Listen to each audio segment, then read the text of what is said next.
Assalamualaikum warahmatullahi wabarakatuh. Perkenalkan saya Manisa Putri dengan NIM akhir 027 akan meliput jurnal terkait 24 Hour Food Recall Method. Sebelumnya salam hormat untuk Bu Rian selaku dosen pengampu, salam hormat juga untuk Bu Dini selaku dosen pengajar. Oke, baik. Yang pertama itu ada pengertian dari 24 Hour Food Recall Method, di mana metode penelitian konsumsi pangan yaitu responden diminta mengingat dan melaporkan semua makanan serta minuman dikonsumsi selama 24 jam terakhir, termasuk jumlah, cara pengolahan, dan waktu makan. Nah, makanan minuman ini termasuk selingan juga ya guys. Nah, tujuannya yaitu untuk menilai asupan aktual individu mulai dari makronutrien dan mikronutrien sekaligus energi dalam jangka pendek yaitu 24 jam terakhir. Nah, untuk apa sih? Bisa jadi untuk dasar studi epidemiologi gizi dan intervensi gizi masyarakat. Nah, sampelnya itu bergantung pada tujuan penelitian dan desain studi, dan repetisinya juga bergantung sebenarnya. Dan repetisinya itu bergantung pada tujuan penelitian dan desain studi masing-masing, di mana biasanya repetisi itu satu kali penarikan kembali 24 jam tidak cukup untuk menggambarkan asupan makanan dan diri seseorang. Biasanya itu 2-3 kali recall. Beberapa kali penarikan kembali 24 jam pada individu yang sama diperlukan untuk menangkap asupan atau konsumsi kebiasaan, dan beberapa kali penarikan kembali satu hari pada individu yang berbeda dapat memberikan ukuran yang valid tentang asupan biasa suatu kelompok atau populasi. Nah, ini juga ada untuk formnya, itu ada nama, responden, hari, tanggal, dan alamat. Jadi lengkap banget mulai dari pagi, siang, malam kita recall semua. Nah, untuk mempermudah itu ada food model, ada foto buku makanan yaitu berupa instrumennya seperti itu. Ada URT, gramasinya juga dan satuannya baku.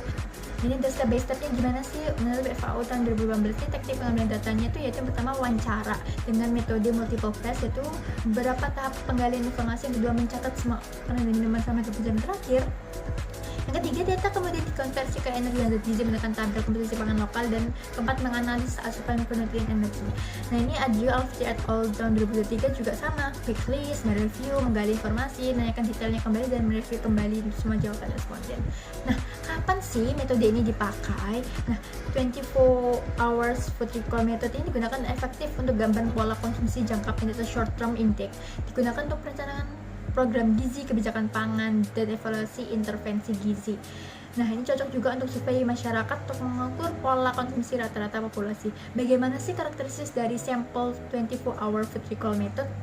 Itu representatif, yaitu mewakili mencakup semua variasi usia, jenis kelamin, status sosial ekonomi, dan musim. Responden lebih cocok pada orang dewasa yang memiliki daya ingat yang baik.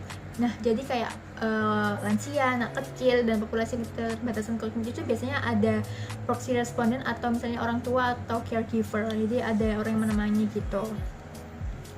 Nah, ini untuk kelebihannya yaitu kelebihan datanya itu detail tentang jenis, jumlah, dan cara pengolahan. Kekurangannya recall bias. Pengaruhnya dari pola makan yaitu kelebihannya bersifat retrospektif, dan kekurangannya tidak akurat karena tanpa alat bantu visual. Nah, ini sumber dayanya juga relatif murah dibanding vertikal jangka panjang, dan kekurangannya membutuhkan enumerator terlatih dan database pangan lokal yang lengkap. Kalau nggak lengkap itu juga kita susah untuk menghitung secara akurat. Nah, bagaimana cara mengolah dan menyajikan data konsumsi? Nah, menurut Intake tahun 2020, pengolahan dan penyajian data konsumsi dari food recall 24 jam ini tuh dilakukan beberapa tahap, yaitu ada 3: pengolahan data, penyajian data, dan analisis lanjutan.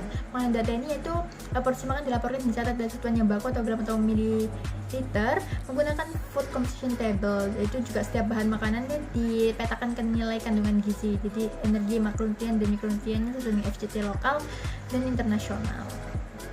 Penyajian datanya hasil diolah untuk memperoleh asupan rata-rata energi dan zat gizi individu maupun kelompok, dan analisis biasanya juga mencakup prevalensi defisiensi, misal berapa persen sih responden dengan asupan kurang dari 77% AKG, dan hingga analisis lanjutan. Data bisa dikembangkan antar subkelompok, misalnya berdasarkan umur, jenis kelamin, status sosial, dan yang lainnya. Nah, ini validitas dan reliabilitas. Itu validitasnya itu valid untuk asupan jangka panjang, tidak mewakili pola makan jangka panjang karena validitas meningkatkan jika dilakukan berulang pada hari berulang. Ini menurut Gibson. Menurut FAO sendiri dianggap relatif gold standard di negara berpenghasilan rendah menengah, lebih valid menggunakan multiple method dan alat bantu visual dan recall beberapa hari non berturut-turut untuk gambaran lebih akurat. Reliabilitasnya yaitu reliable untuk wawancara terlatih dan responden punya daya ingat baik. Dan FAO tahun 2015 bilang rentan underestimate untuk energi dan lemak, karena biasanya tuh goreng-gorengan dan yang paling berlemak itu sering terlupa seperti itu karena fokusnya udah makan keberat aja. Ini faktor mempengaruhi validitas yaitu ada satu daya ingat responden, keterampilan wawancara, alat bantu, variasi harian makanan, dan kecenderungan laporan misalnya underreporting atau makanan tinggi energi atau lemak. Faktor mempengaruhi reliabilitas yaitu jumlah ulangan recall, kayak semakin banyak hari recall semakin konsisten datanya tuh udah pasti. Kesesuaian waktu recall, standarisasi prosedur wawancara, kondisi responden satu wawancara, dan kualitas data entry dan analisis. Ini aspek-aspek yang perlu diperhatikan saat ada potensi bias, dan cara meminimalisirnya gimana sih?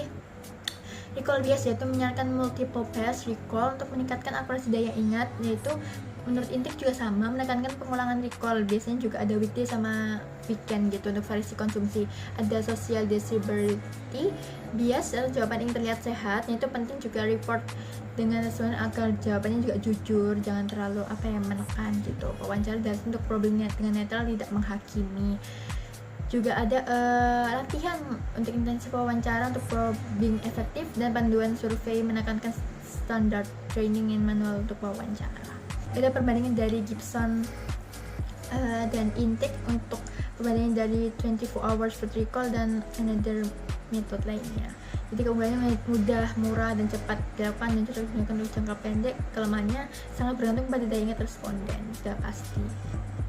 Terkait referensi jenis saya pakai, mungkin itu aja yang bisa saya sampaikan. Lebihnya saya minta maaf. Wassalamualaikum warahmatullahi wabarakatuh. See you.